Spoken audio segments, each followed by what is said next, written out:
Bienvenidos con todos, seguiremos con la serie GL Forever You parte 2. Beside the Sky. Lo siento, por favor, déjenme ir, me rindo, dijo inclinándose, tocando el suelo con la frente. Pidió disculpas, debió darse cuenta de que no le quedaba nada. Lo que veía ahora era solo el final de alguien arrogante y perdido en el poder. Lo siento, no me hagan nada, repitió. No somos nosotros a quienes debes disculparte, dije mirándolo con desprecio. Deberías disculparte con quienes has lastimado durante años. Lo siento, lloró. Pero ya no tenía sentido. Soy el padre de Pum, soy su padre, no me hagan nada. ¿Padre? Apreté los dientes para contener mi ira. ¿Cómo podía ser tan despreciable? Solo se llamaba a sí mismo padre cuando necesitaba salvarse. Patético. Johan dijo con frustración. Haré lo que sea, por favor, no me hagan nada más. No retiren las acciones. No tengo nada más, no puedo pagar 20 millones. Por favor, tú. Mira a Tiger con lágrimas incesantes. Ayúdame, si no continúo con la empresa no recuperarás tu dinero. Eso es cierto. Tiger suspiró y se dirigió a mí. Si retiran las acciones no podrá ganar dinero. Mi empresa perderá. Aunque lo vendamos no recuperaremos el dinero.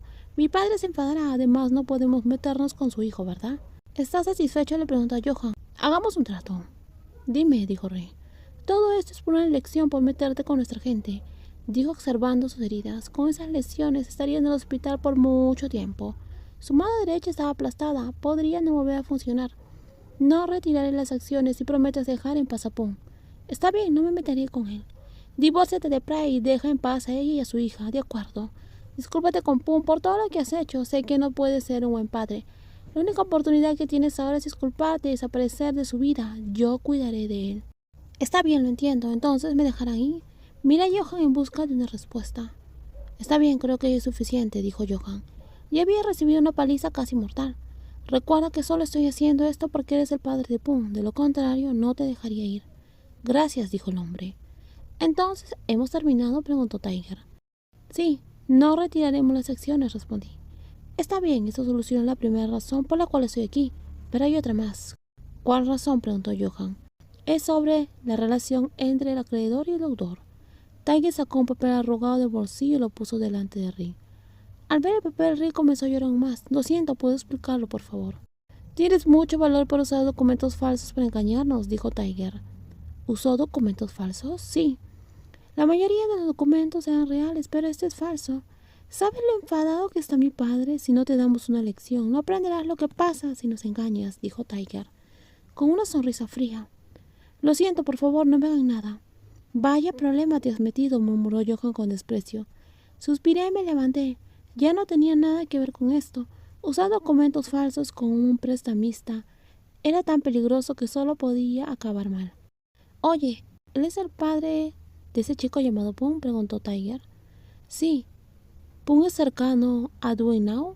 No lo creo. Está bien, Tiger sonrió. Lo que me dio un escalofrío. Pidió algo filudo a uno de los guardaespaldas. Rick al ver eso empezó a llorar aún más, perdiendo control. Pum puede protegerlo de estos dos, pero no de mí. Por favor, no, ¿qué vas a hacer? Dejaré un ojo para que puedas ver. No te preocupes, no soy tan cruel. Por favor, te lo suplico. ¿Me vas a detener?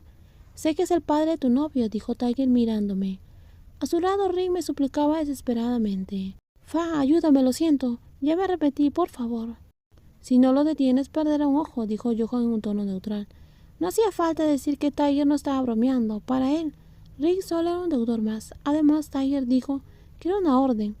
Si desobedecía, habría problemas. Miré a Rick con indiferencia. Entendía que no servía de nada detener a Tiger. Sabía que estaba tratando con mafiosos y sabía lo peligroso que era. ¿Cómo podía ayudarlo? No había forma. La pregunta de Tiger no necesitaba respuesta, era solo retórica. ¿Sabes que Pum le tiene miedo a la oscuridad? ¿Qué dices? Por tu culpa. Lo siento. Deberías probarlo para que sepas lo aterrador que es. Dicho eso, me di la vuelta y salí del almacén. Los gritos aterradores resonaban a mis espaldas, pero no me importó. Salí y llamé a alguien. Sí, respondió una voz alegre al otro lado.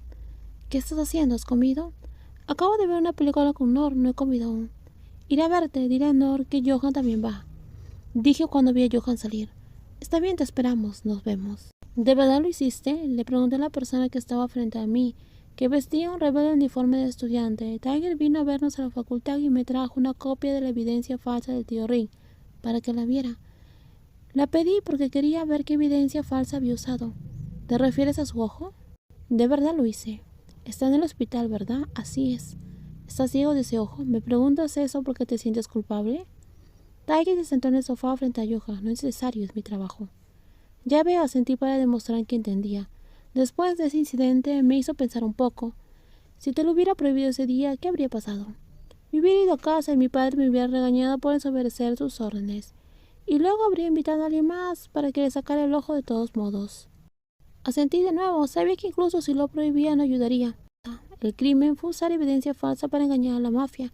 Ese crimen no desaparecerá solo porque yo le prohibiera hacerle daño. En ese momento no lo prohibí por esa razón, porque sería tonto. En mi opinión es muy importante. Es más, como dijo Tiger, incluso si él no lo hiciera, habría enviado a alguien más para que se encargara de todos modos. Pero en serio, incluso si me lo prohibieras, lo habría hecho de todos modos. ¿Por qué? No puedo desobedecer las órdenes de mi padre. Realmente eres un buen chico, bromeó Johan. Normalmente, dijo Tiger antes de levantarse del sofá. Oye, Johan, ¿qué sucede? Escuché que habías ordenado a alguien que se ocupe de Nor. Deberías habérmelo dicho primero. Esa herida en la cara de Nor fue obra suya, ¿verdad? Ese hombre, Tiger se irritó de inmediato. Ahora estamos en una sala privada en una cafetería. ¿Qué quiso decir?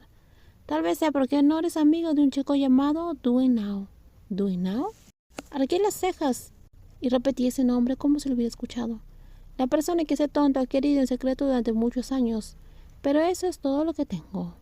Miré el sobre de documentos en mi mano y lo abrí. La evidencia falsa que le dio el tío Rick no era una broma. Ya fuera un auto o un terreno, si los documentos eran falsos, como dijo Tiger, entonces era correcto que estuvieran enojados.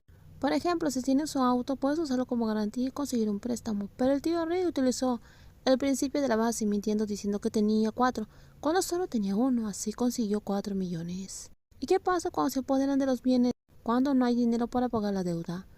No hay autos que embargar, así que los 3 millones podrían desaparecer. Déjame ver, dijo Johan. Le entregué los documentos, él solo miró y los dejó. ¿Lo consideras un mafioso? Pregunté. 10 o 20 millones no es un negocio pequeño. Solo la mafia se atreve a dejarlo ir, dijo Johan. Me olvidé de pensar en eso. Incluso si se lo hubiéramos prohibido, todo sería inútil. Todo sería un desperdicio. El crimen no desaparecería porque tú se lo prohibieras. Lo sé, dije y suspiré. Lo que Johan dijo no era diferente de lo que había pensado antes. Si lo hubiéramos prohibido y ese tonto no lo hacía, ¿qué le diría a su padre cuando fuera a casa? ¿No siguió las órdenes? Eso es tonto. Y tampoco es bueno porque la historia será más grande ya que su padre no estará contento. Entiendo, pero entonces, ¿por qué me preguntó? Te estaba poniendo a prueba. Estaba tratando de saber qué ibas a hacer. Acaba de llegar. Probablemente quería saber qué ibas a hacer en esa situación. Entonces, ¿cómo estuve? Creo que le agradaste. Si trabajas con él la próxima vez será más fácil. Pero no lo haré más. ¿Por qué? Johan frunció ceño y me miró. No me gusta mucho ese tipo de trabajos. Probablemente te venderé las acciones. Dije mientras pensaba. Esta es la primera vez que hago negocios y por supuesto Johan siempre estaba allí para darme consejos. ¿No te gusta? Lo hiciste bien. Obtuviste muchas ganancias en solo unos meses. ¿Quieres las acciones? Ve a ser el presidente en mi lugar. Basta, dijo Johan, tengo las manos ocupadas. Pídele a Gil, ¿qué opinas? Gil levantó la vista con su rostro pálido y se giró para prestar atención. ¿Qué quieren decir? Fa va a vender las acciones de la empresa. ¿Estás interesado en ser el presidente en su lugar? ¿Qué empresa? Inmobiliaria, respondí. Gil se quedó en silencio por un momento, actuando indiferente, como siempre lo hacía. De hecho, el padre de Gil y el padre de Johan se conocían porque hacían negocios. La familia de Gil era una empresa bastante grande y Gil iba a heredar el negocio. Como dije antes, no quería estudiar medicina. Era como si su abuelo lo hubiera obligado a hacerlo. Suena bien, déjame analizarlo. En ese entonces solo estaban los tres en la habitación.